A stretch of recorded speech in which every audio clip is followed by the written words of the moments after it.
اعوذ باللہ السمیع العلیم من الشیطان الرجیم بسم اللہ الرحمن الرحیم۔ معزز سامعین، میں ڈاکٹر حسن جمیل سندھو آپ سے مخاطب ہوں۔ آج میں انشاءاللہ تعالیٰ آپ سے سورہ بنی اسرائیل کی مختصر تفسیر بیان کروں گا۔ اس سورہ کی پہلی آیت میں اللہ رب العزت نے اپنے عظیم ترین معجزے کا ذکر فرمایا ہے۔ اللہ رب العزت فرماتے ہیں کہ پاک ہے وہ ذات، پاک ہے وہ رب العالمین جو اپنے آخری نبی جناب محمد صلی اللہ علیہ وسلم کو رات کو اٹھا کر بیت المقدس لے گیا اور اس کو اپنی نشانیاں دکھائیں۔ بے شک وہ رب بہت پاک ہے۔ نبی پاک صلی اللہ علیہ وسلم کا معراج کا واقعہ آپ سب کے علم میں ہوگا ہی کہ حضرت جبرائیل اللہ کے حکم سے آپ صلی اللہ علیہ وسلم کو بیت المقدس لے گئے، جہاں پر تمام انبیاء کی آپ نے نماز میں امامت فرمائی۔ اس کے بعد آپ کو تمام آسمانوں پر لے کے جایا گیا۔ ہر آسمان پر آپ صلی اللہ علیہ وسلم کی مختلف انبیاء سے ملاقات ہوئی اور اسی رات اللہ رب العزت کے ساتھ ہم کلام ہو کر آپ صلی اللہ علیہ وسلم مسلمانوں کے لیے 5 نمازوں کا تحفہ لے کے آئے۔ مزید اگلی آیات میں اللہ رب العزت فرماتے ہیں کہ میں نے حضرت موسیٰ کو بنی اسرائیل پر مبعوث کیا۔ بنی اسرائیل جو تھے وہ اللہ تعالیٰ کی محبوب ترین قوموں میں سے ایک تھے، اور روایات میں آتا ہے کہ بنی اسرائیل پر سب سے زیادہ انبیاء کو مبعوث کیا گیا۔ اسرائیل حضرت اسحاق کا لقب ہے، جو کہ حضرت ابراہیم کے بیٹے تھے، اور انہی سے آگے انبیاء کی ایک بہت لمبی نسل بھی چلی۔ بنی اسرائیل سرکشی میں بہت حد تک بڑھ گئے، وہ اللہ تعالیٰ کی نافرمانی کرتے تھے۔ حضرت موسیٰ سے انہوں نے کہا کہ کیا تم ایک بندے کو اللہ تعالیٰ رب العزت نے نبی بنا کر ہمارے اندر اتار دیا ہے؟ کیا اس کے پاس کوئی فرشتہ نہیں تھا؟ تو اللہ رب العزت نے جواب میں فرمایا کہ اگر زمین پر کوئی فرشتے چل پھر رہے ہوتے تو میں ضرور کوئی فرشتہ ہی نازل فرماتا۔ پھر انہوں نے مزید سوال کیے کہ کیا کیسے ممکن ہے کہ جو تم کہتے ہو کہ میں زندہ کر کے دوبارہ اٹھایا جائے گا؟ تو اللہ رب العزت نے فرمایا کہ میں اس چیز سے پاک ہوں جو تم باتیں کرتے ہو۔ میں ہر جاندار کو پہلے پیدا کرتا ہوں، پھر مارتا ہوں، اور میں ہی روز قیامت دوبارہ زندہ کر کے اٹھایا جاؤں گا۔ چاہے تم ریت کے ذرے بن جاؤ، راکھ بن جاؤ، لوہا بن جاؤ، پتھر بن جاؤ، لیکن میں تمہارے ایک ایک جوڑ پر قادر ہوں۔ تمہاری ہڈیوں کا سرما بھی بن جائے تو بھی میں اسے دوبارہ اکٹھا کر کے تمہیں دوبارہ زندہ کر کے اٹھاؤں گا، اور تم سب کو میرے حضور پیش ہونا کرے گا۔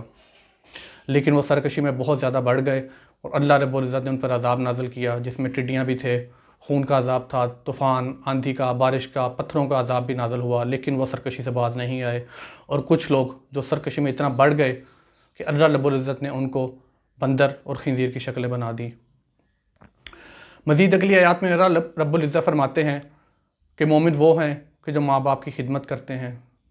ان کی فرما برداری کرتے ہیں، اور اگر بڑھاپے میں پہنچ جائیں تو تمہیں چاہیے کہ تم اف تک نہ کہو، اور رب سے دعا کرو کہ اے میرے رب ان کی ویسے ہی رحمت ان پہ فرما اپنی، کہ جیسے انہوں نے میرے ساتھ بچپن میں رحم کا معاملہ فرمایا تھا۔ ربی ارحمہما کما ربیانی صغیرہ قرآن پاک کی بہت پیاری آیت ہے، اور یہ بہت ہی پیاری دعا ہے۔ ہم سب کو چاہیے کہ ہمارے والدین چاہے وہ حیات ہیں چاہے وہ وفات پا چکے ہیں، ان کے لیے دعا فرمائیں۔ اللہ رب العزت ہمارے والدین پر رحمت نازل فرمائے۔ مزید آیات میں اللہ رب العزت فرماتے ہیں کہ بروز قیامت ہر شخص کو اس کا اعمال نامہ دکھا دیا جائے گا۔ اس کی آنکھ، اس کا کان، اس کا ناک، اس کے ہاتھ، اس کے پاؤں، غرض جسم کی ہر چیز اس کے اعمال کی گواہی دے گی، اور کوئی بھی شخص اپنے اعمال نامے کو سامنے پا کر جھٹلا نہیں سکے گا۔ بس جس شخص کا اعمال نامہ اس کے دائیں ہاتھ میں دے دیا گیا وہ شخص فلاح پا گیا، اور جو دنیا میں بھی گمراہ رہا، جو دنیا میں بھی اللہ کی آیات کا انکار کرتا رہا، شیطان کی پیروی کرتا رہا، اس کا اعمال نامہ اس کے بائیں ہاتھ میں دیا جائے گا، اور جس کا اعمال نامہ اس کے بائیں ہاتھ میں دیا گیا وہ جہنم کی اتھاہ گہرائیوں میں پھینک دیا جائے گا۔ اور جن مشرکین کو وہ اللہ رب العزت کے علاوہ پکارتا تھا،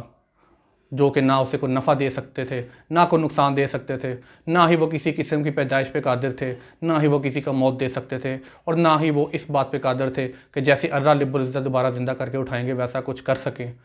ان مشرکین کے ساتھ ہی اس کا ٹھکانہ ہوگا۔ مزید اگلی آیات میں اللہ رب العزت نے فرمایا ہے کہ اپنی اولاد کو مفلسی کے ڈر سے قتل مت کرو، اللہ ہی بہترین رزق دینے والا ہے۔ ماں باپ کی نافرمانی مت کرو، اللہ کی راہ میں خرچ کرو، قرابت داروں میں بانٹو، مسکینوں میں بانٹو، اور نہ ہی اتنا زیادہ بانٹو کہ خود مشکلات کا شکار ہو جاؤ، اور نہ ہی بخیلی کا شکار ہو جاؤ کہ اللہ کی راہ میں کچھ مت کرو، بلکہ میانہ روی اختیار کرو۔ میانہ روی سے مراد یہ ہے کہ آپ آسان طریقے سے اتنا مال اللہ کی راہ میں خرچ کریں کہ ہر ایک جو مستحق ہے اس کی مدد بھی ہو جائے، اور آپ خود بھی کسی قسم کی مالی مشکل کا شکار مت ہوں۔ حالیہ وبا میں بہت سے لوگ مشکلات کا شکار ہے۔ ہمیں چاہیے کہ اللہ نے ہمیں جو ضروریات سے زیادہ مال دیا ہے اس میں ایک مخصوص حصہ یا جتنا ہو سکے حسب توفیق اللہ کی راہ میں خرچ کریں، ان کی مدد کریں۔ اللہ کسی پر مشکل وقت نہ لائے، اللہ سب کا حامی و ناصر ہو۔ مزید اللہ روزہ فرماتے ہیں کہ ہم نے بعض انبیاء کو بعض انبیاء پر فضیلت دی، بے شک وہ سب اللہ کے مقربین میں سے تھے، لیکن کچھ اللہ کو زیادہ محبوب تھے۔ اور اسی طرح اللہ روزہ فرماتے ہیں کہ ہم لوگوں کے درمیان دلوں کو پھیرتے رہتے ہیں، کچھ لوگوں کو میں رزق زیادہ دیتا ہوں، اور رزق زیادہ دینا بھی ایک آزمائش ہے۔ اللہ تعالیٰ یہ چیک کرتے ہیں کہ میرا بندہ جس کو میں نے زیادہ رزق دیا ہے وہ میرے بندوں پہ خرچ کرتا ہے کہ نہیں، اور کچھ لوگوں کو اللہ رب العزت کم رزق دے کر بھی آزماتے ہیں کہ وہ میرا وہ صبر کے ساتھ میرا شکر ادا کرتے ہیں کہ نہیں۔ دونوں صورتوں میں آزمائش ہے۔ اللہ تعالیٰ ہمیں ہر قسم کی آزمائش سے محفوظ رکھے اور اللہ کی دی ہوئی ہر آزمائش میں پورا اترنے کی توفیق عطا فرمائے۔ مزید اللہ رب العزت فرماتے ہیں کہ اے نبی پاک صلی اللہ علیہ وسلم، آپ نماز قائم کیجئے، فجر کی اور دن کی نمازوں کی حفاظت کیجئے، اور رات میں اٹھ کر تہجد کی نماز ادا کیجئے۔ اللہ رب العزت آپ کو مقام محمود تک پہنچا دیں گے۔ یہی نصیحت ہمارے لیے ہے کہ ہم تمام پانچ نمازیں جو ہیں ہم پر فرض کی گئیں ان کا اہتمام کریں، آسان طریقے سے ان کو ادا کریں، اور ہو سکے تو تہجد کی نماز جو کہ فرض نمازوں کے بعد سب سے افضل نماز ہے اس کا بھی اہتمام کریں، اس کا بہت زیادہ اجر ہے۔ اور اللہ رب العزت فرماتے ہیں کہ میں ہر رات آسمان دنیا پر نازل ہوتا ہوں، اور اللہ کی طرف سے منادی ہوتی ہے کوئی اللہ سے بخشش مانگنے والا، ہے کوئی اللہ کی مغفرت مانگنے والا۔ تو ہمیں چاہیے کہ ہم اٹھیں آدھی رات کے بعد اور تہجد کی نماز ادا کریں اور اللہ سے اس کی رحمت اور مغفرت کا تقاضا کریں۔ اللہ رب العزت نے فرمایا کہ جو لوگ دنیا میں گمراہ ہوں گے ان کو اللہ تعالیٰ ہدایت نہیں بخشے گا، اور وہ بروز قیامت بھی اندھے کر کے اٹھائے جائیں گے، اور ایسے لوگ قیامت کے دن بدحواس ہوں گے، اللہ کی رحمت سے دور ہوں گے، اللہ کی عرش کے سائے تلے لوگوں میں ان کا شمار نہیں ہوگا، اور ان کو فرشتے گھسیٹ گھسیٹ کر مارتے ہوئے جہنم کے سا گہرائیوں میں پھینک دیں گے۔ اور جو لوگ اللہ رب العزت فرماتے ہیں کہ دنیا میں بھی بھلائی کے راستے پر رہے، جنہوں نے نیکی کا کام کیا، ایک اللہ پر ایمان لے کر آئے، اللہ کے نبیوں پر ایمان لے کر آئے، اللہ کی کتاب پر کے بتائے ہوئے احکامات پر آسان طریقے سے عمل کیا، ان کے لیے بہترین ٹھکانہ ہے، اور وہ بہترین ٹھکانہ جنت ہے، جس میں اللہ فرماتے ہیں کہ باغات ہوں گے، نہریں ہوں گی دودھ کی، اور وہ ہمیشہ کے لیے وہاں پر خوش خرم رہیں گے۔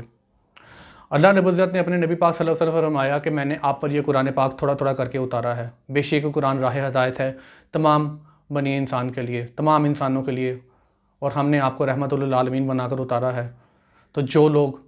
دل میں ایمان رکھتے ہیں، جو لوگ روز قیامت پر یقین رکھتے ہیں، اور جو لوگ ایک اللہ کی وحدانیت پر، اس کی ربانیت پر، اور نبی پاک صلی اللہ علیہ وسلم کے آخری نبی ہونے پر سچے دل سے ایمان لے کر آتے ہیں، اللہ فرماتے ہیں کہ ایسے لوگ ہیں کہ جن کے سامنے قرآن پڑھا جائے تو وہ سجدوں میں گر جاتے ہیں اور رو رو کر اللہ سے معافی مانگتے ہیں، اور جن کے دلوں پر اللہ نے پردہ ڈال دیا ہے ان کے دلوں پر قرآن کی تعلیمات کا کوئی اثر نہیں ہوتا، وہ بے شک بھٹکے ہوئے ہیں، گمراہ ہیں، اور ان کے لیے آخرت میں شیطان کے ساتھ ان کا ٹھکانہ ہے جس کی وہ پیروی کرتے ہیں۔ ہمیں چاہیے کہ ہم ایک اللہ کی عبادت کریں، نبی آخر الزمان صلی اللہ علیہ وسلم پر ایمان لے کر آئیں، اللہ کی راہ میں جتنا ہو سکے مال اچھے طریقے سے خرچ کریں، قرابت داروں پر، مسکینوں پر خرچ کریں، نماز قائم کریں، زکوٰۃ دیں، اور اللہ سے دعا کریں کہ اللہ ہمیں اپنے مقربین میں شامل کر لے، ایسے لوگوں میں شامل کر لے جن کا نام اعمال بروز قیامت ان کے دائیں ہاتھ میں دیا جائے گا، ایسے لوگوں میں شامل کر لے کہ جن کو اللہ تعالیٰ جنت میں انبیاء، صدیقین، صالحین اور شہیدوں کے ساتھ جگہ دیں گے۔ اللہ ہم سب کے اپنا رحمت نازل فرمائے اور ہم سب کی حفاظت کرے۔ اللہ ہم سب کو رمضان کی برکات سمیٹنے کی توفیق عطا فرمائے۔ وما علینا الا البلاغ المبین۔ السلام علیکم ورحمۃ اللہ وبرکاتہ۔